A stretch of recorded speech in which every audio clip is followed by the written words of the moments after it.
Hoy le vamos a exponer sobre la masacre del Plan de Sánchez versus Guatemala. Con mis compañeros Fabricio Villavicencio, Gabriel Espino, Lucero Pachas, Javier Mendoza y la persona que le habla es José Snuxen, ¿no? El contenido que vamos a poner es el siguiente, que tenemos las partes de introducción, antecedentes y acciones legales, derechos vulnerados, decisión de la Corte, fundamentación jurídica y opinión sobre el caso, dando una respuesta inicial, la implementación de las medidas que fueron las fallas, el impacto social y político, las reflexiones y las conclusiones. Con la introducción, el caso es en realidad un caso emblemático sobre la violación de derechos humanos durante el conflicto armado interno guatemalteco de 1960 a 1996, donde el ejército y las patrullas asesinaron aproximadamente a 268 personas, mayormente indígenas de la cultura mariachi. En el plan de Sánchez, el 18 de julio de 1982, se llevó esta masacre, ¿no? Que fue como parte de una estrategia para arrasar las tierras con los supuestos simpatizantes de los guerrillos. Los antecedentes. El conflicto armado interno en Guatemala de 1960 a 1996, que se causó gracias al descontento del pueblo por el gobierno autoritario y militarizado, dando esto resultado a la masacre de Plan de Sánchez, ya que supuestamente se creían que los participantes de los partidos comunistas en contra del gobierno, que eran guerrillas, estaban en estos pueblos y se llevó a cabo una masacre en contra de estos pueblos, ¿no? También esto se llevó ante la Corte Internacional de Derechos Humanos, dando una petición para que se vea los derechos vulnerados y buscando la justicia por las víctimas, porque entre estos habían menores, adultos, y todos esos fueron violados y masacrados violentamente. La intervención de las organizaciones de derechos humanos se intervinieron en ONG para el cumplimiento de los derechos y la falta de cumplimiento del Estado guatemalteco, ya que a pesar de que la Corte dio una falla a favor de las tribus mayas achis, el Estado guatemalteco en primera instancia rechazó esto. En la segunda se dieron las reformas que tenían que hacer y las respuestas, pero no se cumplió, solamente parcialmente. Los derechos vulnerados. El derecho a la vida principalmente fue lo que se violó, dando homicidios y ejecuciones extrajudiciales con los menores y adultos. El derecho a la libertad, que acá hubo secuestros y separaciones forzadas en contra de esto, ya que no cumplían lo que querían. El derecho a la integridad, se amenazaban, se intimidaban y vigilaban hasta no más poder a las personas porque pensaban que eran parte del Partido Comunista.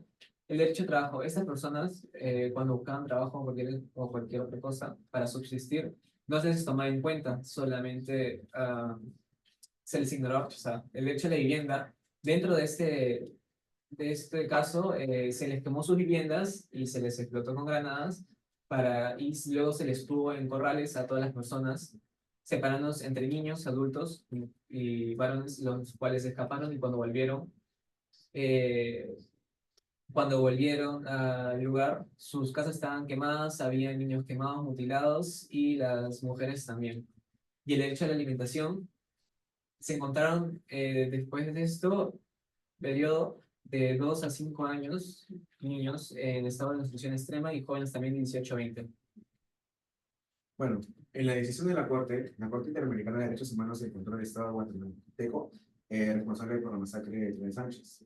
Esto ocurrió el 18 de julio de 1982, donde la Corte determinó que el Estado guatemalteco había violado múltiples artículos de la Convención Americana sobre Derechos Humanos, como los artículos 5, 8, 25, 12, 21 y 1. Esto incluyó también el derecho a la vida, el derecho a la integridad personal y el derecho a la protección judicial. Como fundamentación jurídica, la Corte Interamericana encontró el Estado responsable por proteger el derecho a la vida de las víctimas y por no llevar a cabo una investigación efectiva sobre los derechos.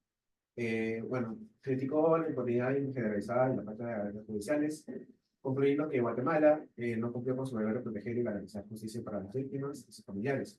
Esto incluye, bueno, en las acciones de uso abusivo de las Fuerzas Armadas, los cuales se vieron dados por los desplazamientos forzados, y también esto se dio gracias a las ejecuciones extrajudiciales del Estado que, digamos, de alguna manera afectó al Estado indígena.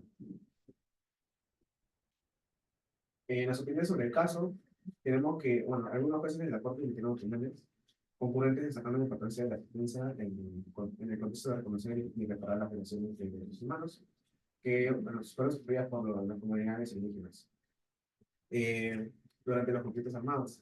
Las opiniones subrayaron la necesidad de justicia histórica y el reconocimiento de las luchas culturales de los indígenas. En realidad no hubieron opiniones disidentes que significaran para este caso. Sin embargo, eso fue porque el caso y la decisión fue unánime y fue por las medidas ordenadas que reflejó un proceso claro sobre la responsabilidad del Estado de Guatemala. Y bueno, en fin, la necesidad de una respuesta integral para reparar el daño causado. Con respecto a la postura de Guatemala, empezamos con la respuesta inicial en que resaltamos que durante el conflicto armado interno en Guatemala, en el año 2004, la Corte Interamericana de Derechos Humanos falló contra Guatemala y declaró al país responsable de violaciones de derechos humanos. Y hay tres puntos resaltantes en el cual empezamos con la aceptación de responsabilidad, que habla sobre que el gobierno de Guatemala aceptó la responsabilidad por las violaciones de derechos humanos ocurridas durante la masacre. Segundo, la disculpa pública, que en el cual en 2005, en ese entonces, el presidente de Guatemala, Oscar Berger, pidió disculpas públicamente en nombre del país a las víctimas y sobrevivientes de la masacre y reconoció la responsabilidad del Estado por lo sucedido. Y por medio del reconocimiento oficial, Plan de Sánchez realizó actos oficiales para conmemorar la masacre y honrar a las víctimas del acontecimiento. En la implementación de las medidas, la Corte Interamericana ordenó a Guatemala tomar varias medidas de reparación para las víctimas y sus familiares. Entre ellas figuraban medidas de compensación económica, reestructuración y adopción de medidas legislativas y administrativas. En las compensaciones y indemnizaciones, vemos la convención económica en la cual el Estado guatemalteco proporcionó compensación financiera a las víctimas y sus familias, pero en muchos casos hubo retrasos y dificultades en el desembolso de dichos pagos. En la rehabilitación psicosocial se organizaron programas de rehabilitación, pero no tuvieron una continuidad necesaria y se redujo su efectividad. Con respecto a las medidas de satisfacción y no repetición, se hizo un monumento conmemorativo en el cual la comunidad de Plan de Sánchez erigió conmemorar a las víctimas por medio de esto por la masacre. En reformas legislativas y educativas, Guatemala adoptó ciertas reformas legales para garantizar que tales abusos no se repitan, aunque grupos de derechos humanos han cuestionado su efectividad. En desafíos y obstáculos. En el primer punto de problemas y en implementación de la medida, hablamos de los retrasos de compensaciones, en cual la emisión de compensaciones económicas se retrasó y provocó descontento entre los beneficiarios que eran las víctimas y sus familiares. Otro, en la falta de continuidad de programas de rehabilitación. Recalcando del punto anterior de implementación con la rehabilitación psicosocial, que no tuvo una continuidad y muy poca efectividad.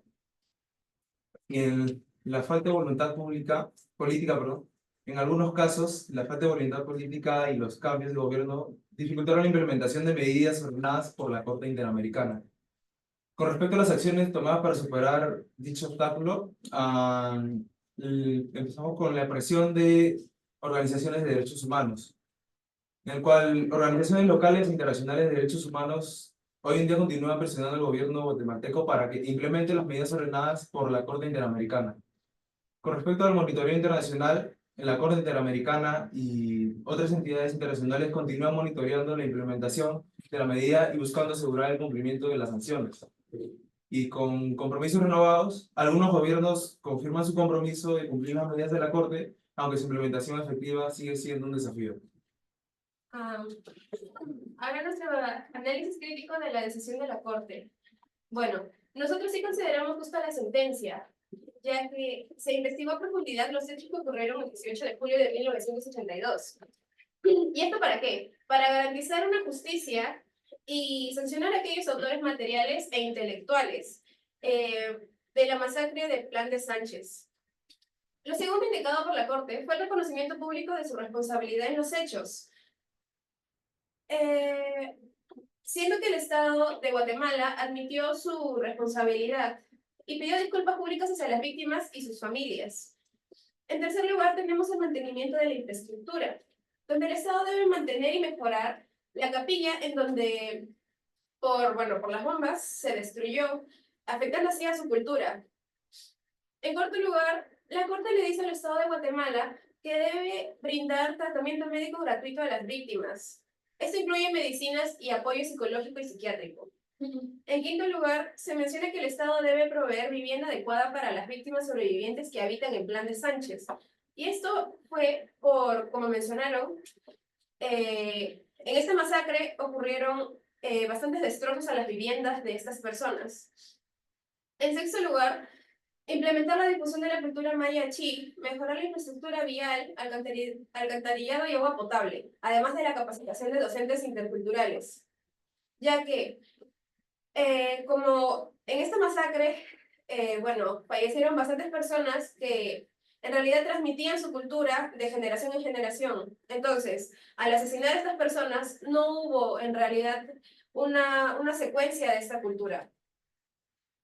Ahora el impacto... ahora la opinión sobre la efectividad de las medidas ordenadas por la Corte. Reiteramos que la Corte hizo un buen trabajo al buscar justicia para las víctimas y sus familias. Un ejemplo de esto es que la Corte ordenó una investigación para encontrar a los culpables y darles una sanción adecuada por sus actos inhumanos. Además de asegurarse que los sobrevivientes mejoren su calidad de vida. Y el caso, al atraer miradas internacionales, ayudó a la conciencia pública sobre los derechos humanos. Sin embargo, si bien es cierto que la Corte puede establecer medidas para estos actos, Guatemala tuvo un cumplimiento parcial. En primer lugar, solo se pudo reconocer a 5 exmilitares en el 2012, es decir, varios años después de presentada la sentencia. En segundo lugar, otro punto de la Corte fue desarrollar mantenimientos y mejoras en el sistema de comunicación vial de 13 comunidades, pero solo en 8 comunidades se hicieron estos trabajos. Además que existen problemas debido a la falta de durabilidad de estos materiales, es decir, que no son eficientes. Guatemala no cumplió con lo acordado de manera total. Esto demuestra una falta de interés hacia sus comunidades, ya que por más que la Corte establezca medidas para proteger los derechos humanos de los ciudadanos de Guatemala, es su propio país que no es capaz de asegurar internacionalmente a su ciudad.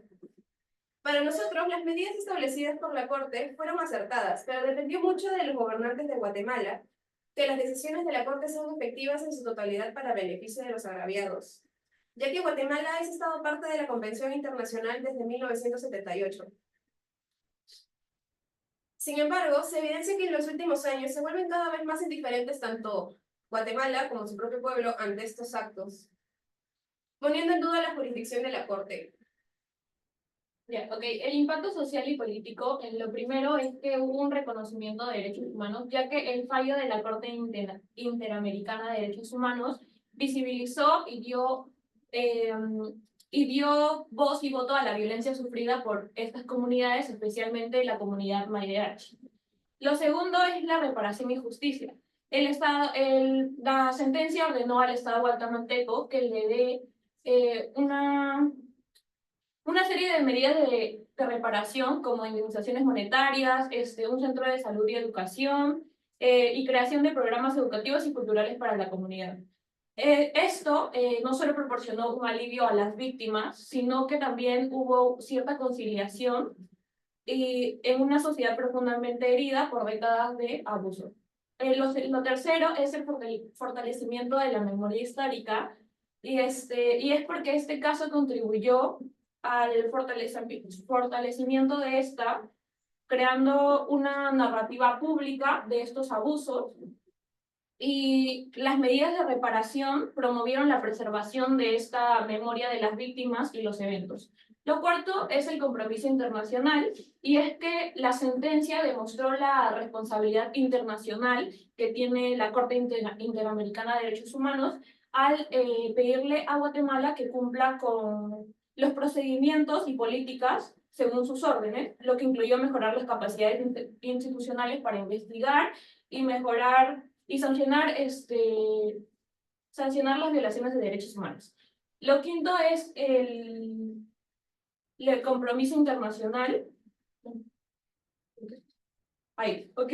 El sexto es la presión para responsabilidades políticas, que es que la sentencia aumentó la presión sobre los autores políticos y militares responsables de las violaciones de los derechos humanos, aunque muchos responsables directos de la masacre aún no han sido llevados ante la justicia. El caso de Plan de Sánchez puso en la agenda pública la necesidad de justicia y rendición de cuentas para los crímenes del pasado. Ahora, unas reflexiones al respecto es que tenemos las implicaciones políticas y reformas institucionales que dejó este caso. La sentencia obligó al Estado a reconocer su responsabilidad y a emprender una serie de reformas institucionales para prevenir futuras violaciones de derechos humanos que ya hemos mencionado, como el centro de salud, las indemnizaciones monetarias y el pedido de programas educacionales. Luego, en la reconciliación y construcción de la paz, la reconciliación es un proceso largo y complejo, especialmente en estas comunidades que fueron heridas muy gravemente, pero para prevenir la repetición de atrocidades y abusos, se ha fomentado una cultura de derechos humanos y respeto a la dignidad humana. Luego, el reconocimiento de la víctima es uno de los aspectos más cruciales de esta sentencia, ya que se cometió una atrocidad contra la comunidad mayachi del Plan de Sánchez. Luego tenemos la justicia restaurativa, que en toda la exposición hemos hablado de que esta sentencia le dio a las víctimas una voz en el ámbito internacional y reconoció su sufrimiento y exigió al Estado guatemalteco la serie de medidas de reparación para ellos. Bueno, como las conclusiones tenemos que el caso del masacre de Plan Sánchez, pues en Guatemala es un recordatorio poderoso de la capacidad del sistema internacional de derechos humanos, la cual brinda justicia y reparación a las víctimas de violaciones graves de derechos humanos. A través de esta sentencia, la Corte Interamericana no solo proporcionó un reconocimiento social y medidas de reparación a las víctimas, sino que también impulsó reformas institucionales y políticas significativas en Guatemala, las cuales vienen como reflexiones derivadas de este caso, las cuales subrayan la importancia de un compromiso continuo con la justicia, la memoria histórica y la reconciliación para construir un futuro más justo y respetuoso de los derechos humanos.